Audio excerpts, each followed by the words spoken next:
c'est la pluie qui fait des ravages. Une jeune avocate allemande, Lotte Meister, a fait signer à 2 milliards de citoyens du monde une pétition pour la défense de la planète. En leur nom, elle tente d'imposer aux nations sa charte pour l'environnement. Des experts scientifiques renommés viendront témoigner du plus grand massacre que notre planète ait connu, et ce depuis que la vie est apparue sur la Terre.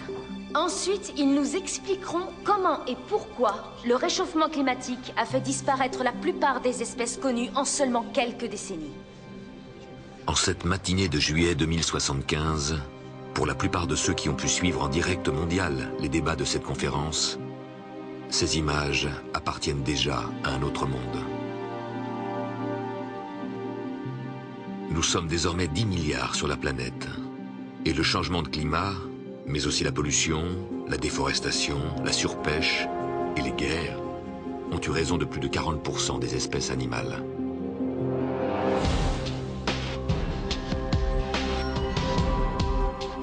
Privés d'habitat naturel et décimés par les braconniers, les gorilles ont disparu les tout premiers. Le dernier a été vu dans une forêt du Rwanda il y a plus de 50 ans. Laissez-moi vous démontrer en quoi cette charte est l'unique moyen d'affronter cette terrible catastrophe.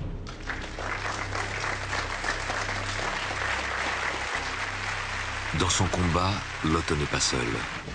Elle a chargé Niels, son mari, le père de son futur enfant, de partir au Canada. Il doit convaincre Grace Lajoie, une zoologiste mondialement connue pour ses recherches sur l'ours polaire, de venir témoigner à Hambourg.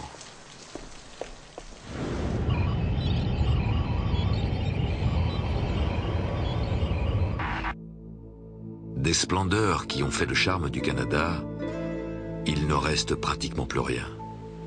Avec la raréfaction des matières premières, la plupart des parcs nationaux ont été déclassés dans les années 2020 pour permettre les forages pétroliers et l'extraction minière.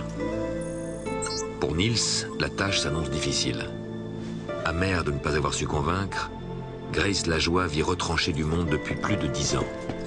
Elle a définitivement renoncé à son combat pour les espèces et l'environnement. Elle s'est retirée ici, dans une des dernières zones encore préservées du nord-ouest canadien. Wow.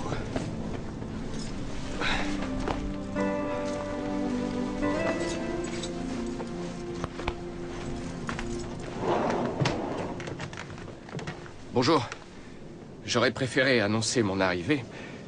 Vous êtes Grace Lajoie? Oui. Je m'appelle Niels Meister. Je suis zoologiste, comme vous. Je vous ai envoyé des messages. Oui. Et j'ai répondu que je ne voulais pas vous voir. Je sais, mais je faisais une étude de terrain dans la région. Vous avez traversé l'Atlantique pour faire une étude de terrain? Ils vous ont permis de prendre un avion pour ça? Je ne voulais pas quitter le Canada avant de vous avoir vu. Je suis désolé d'insister. Mais ça fait déjà 2 jours que je suis en selle et puis je connais pas bien la région. Au revoir, Monsieur Meister. Vieille pique égoïste.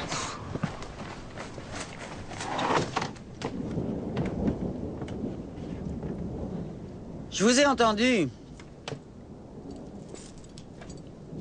Ce pauvre cheval est incapable d'aller plus loin ce soir.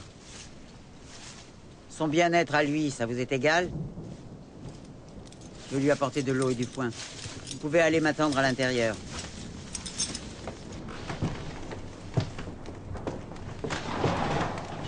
Il y a de la soupe chaude sur le poêle.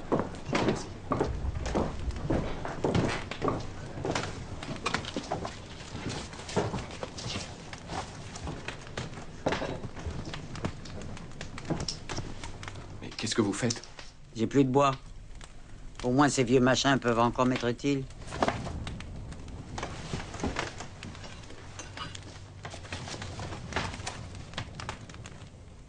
J'avais 17 ans quand je l'ai lu. C'est un peu lui qui m'a poussé à devenir zoologiste. Pour apporter ma pierre à l'édifice. Amen. Ça peut vous sembler ridicule, mais c'est vrai. Magnifique. Encore quelques efforts et le monde pourra être sauvé. Vos livres ont inspiré toute une génération, pas que moi. Ils ont permis à beaucoup de comprendre qu'il fallait arrêter de laisser les hommes piller la terre. Vous croyez? Mais ils sont passés où, tous ces nouveaux convertis? Vous ne vous informez pas de ce qui se passe dans le monde? Pourquoi je fais ça? L'homme est innuisible. Je fais tout pour oublier que j'appartiens à cette race cupide. Vous vous trompez. Les hommes changent. Ils savent qu'ils doivent arrêter de se comporter en prédateurs.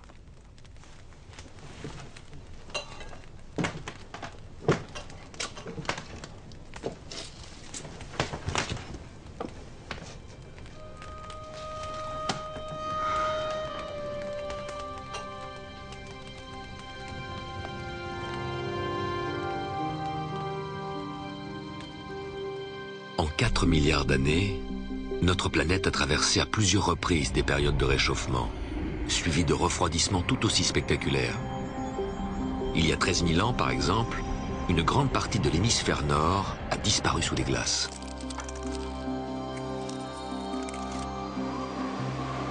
C'est sans doute à cette époque que nos ancêtres ont pu rejoindre la Grande-Bretagne à pied. Puis, sous l'effet du réchauffement, la banquise a fondu, laissant place à la mer et à des paysages plus accueillants. S'en est alors suivie une longue période tempérée, où nos ancêtres ont pu se sédentariser, domestiquer du bétail et commencer à cultiver.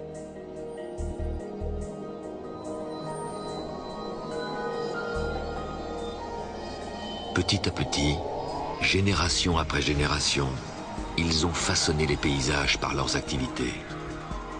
À l'époque gallo-romaine, on cultivait déjà la vigne sur le domaine de Lucca. Bien sûr, le vin de l'époque ne pouvait être comparé au château Perfit de 2001 ou 2002. Aujourd'hui, la réputation de ces grands crus ne vit plus que dans nos mémoires. Et le réchauffement climatique a eu raison des vignes. C'est bien ce qui désespère Julia aujourd'hui. Dans la cour du domaine, elle brûle les derniers pieds de vigne qui ont fait la réputation du château Perfit. Un sacrilège pour une fille et petite fille de vigneron.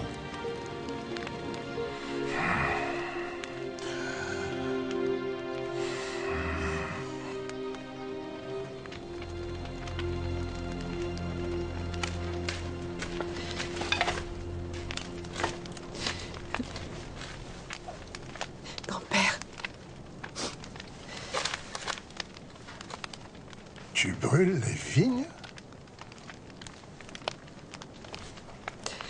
Il n'y a plus moyen d'en vivre maintenant.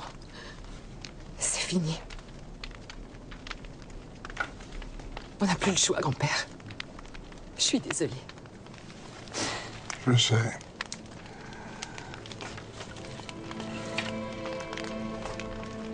Je vais planter des orangers. Des orangers? Oh, c'est bien une idée à toi, ça.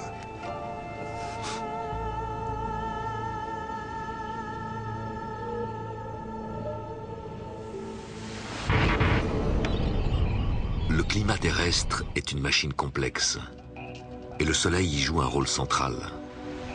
En réchauffant plus la planète à l'équateur qu'au pôle, le Soleil crée un système de courants marins et aériens qui redistribue la chaleur sur l'ensemble de la Terre, dessinant des zones froides, chaudes ou tempérées.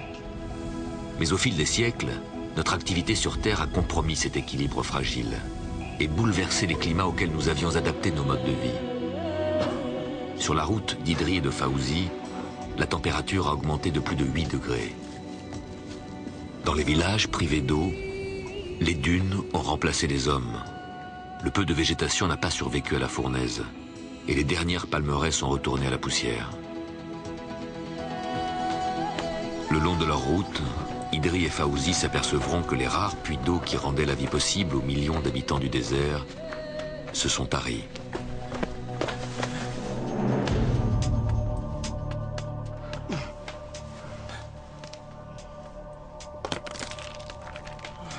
On traversera jamais ce désert sans eau. On fera avec ce qu'on a. T'es malade ou quoi? T'as vu ce qu'il nous reste? On peut y arriver. On va crever de soif. Même le chameau va y rester. Tu vas où tu veux. Moi, je rentre. Non! Non! On est partis tous les deux. Et on ira jusqu'en Europe tous les deux. T'es dingue. Laisse-moi rentrer. Non! Je t'ai dit de me laisser rentrer! Je te jure, on va le traverser, cette saloperie de désert. T'as compris?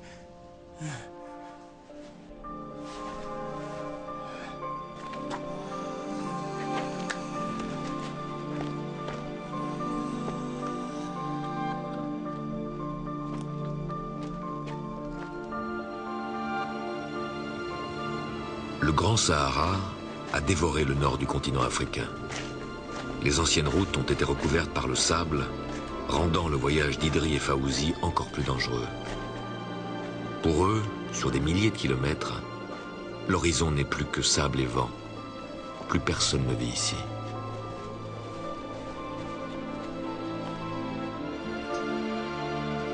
Au début du siècle, pourtant, les pays du Sahel et le Maghreb avaient caressé l'espoir d'un grand bond économique, comme celui de la Chine ou de l'Inde. Et une grande partie de l'Afrique pouvait enfin entrevoir la fin de la misère. Mais le réchauffement du climat a tout inversé, balayant cette prospérité naissante, ruinant le fragile début de développement qu'à force de travail et d'obstination, 3 générations d'Africains avaient fini par réussir.